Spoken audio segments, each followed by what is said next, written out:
And we have a couple of saw blades here from the old water-powered lumber mill that was just across the road, owned by the same family as the mill.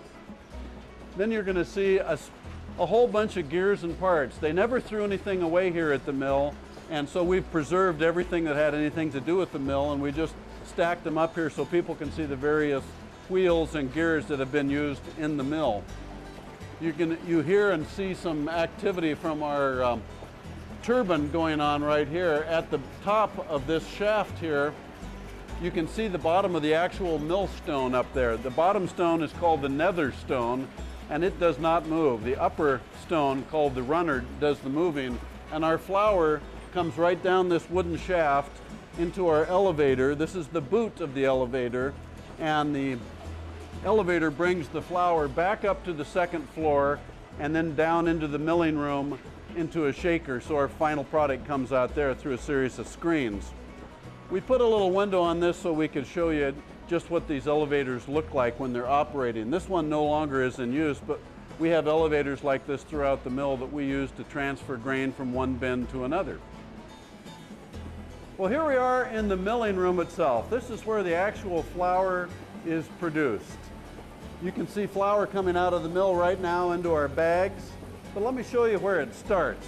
Over here is the millstones that we talked about a little earlier. The millstones are encased inside here, and those stones are turning at about 60 rotations per minute. We have Montana hard red wheat in our hopper here, and that hard red wheat is stored upstairs, and I can pull a rope and lower the wheat into the hopper. Down below here, the amount of wheat that goes between the stones is determined by this string right here. And we can set this string for depending upon what we're grinding and how much we want to go in.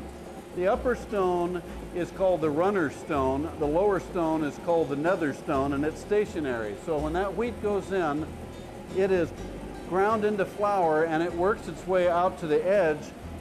And down below, the wheat is going to come right out of a chute here, and periodically we can check the wheat and see just how fine it is. If it's not fine enough, we can turn the stone up or down.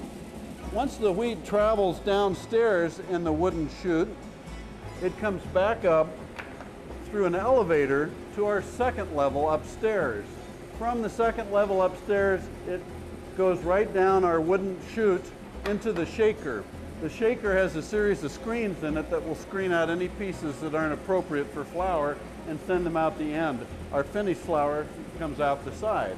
And that's how they've made flour here for 134 years.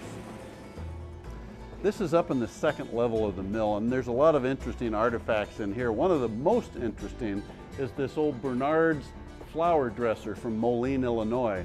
The mill actually has 4 of these, and these were used back at the turn of the century. The patent date, the earliest patent date on this is 1882, and it was used to what they call dress flour or screen flour, and it made the flour much finer.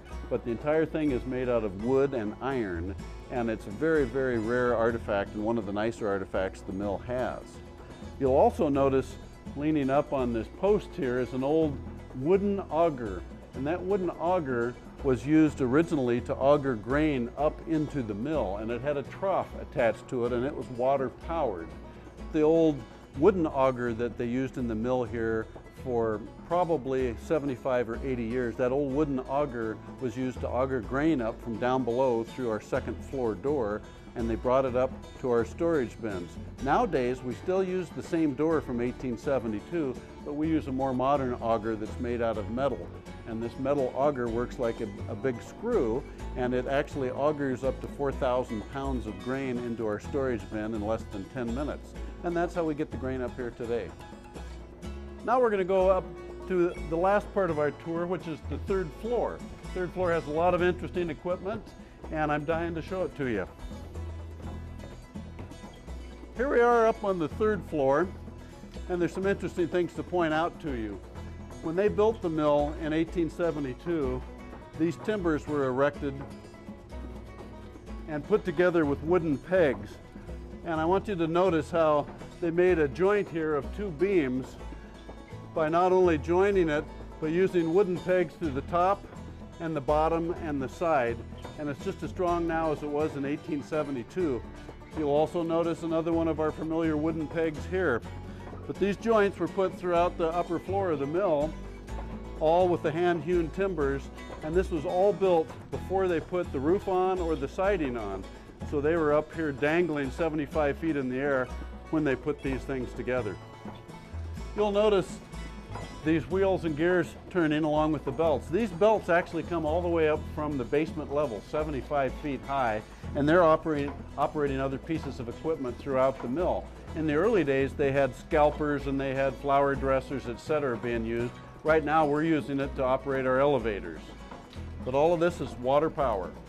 Now let's talk a little bit about our country store, where there's a great selection of a lot of great stuff to look at. One thing you're going to notice when you walk into the store is we have an old-fashioned tin ceiling, and in the wintertime the whole store is heated with our potbelly stove.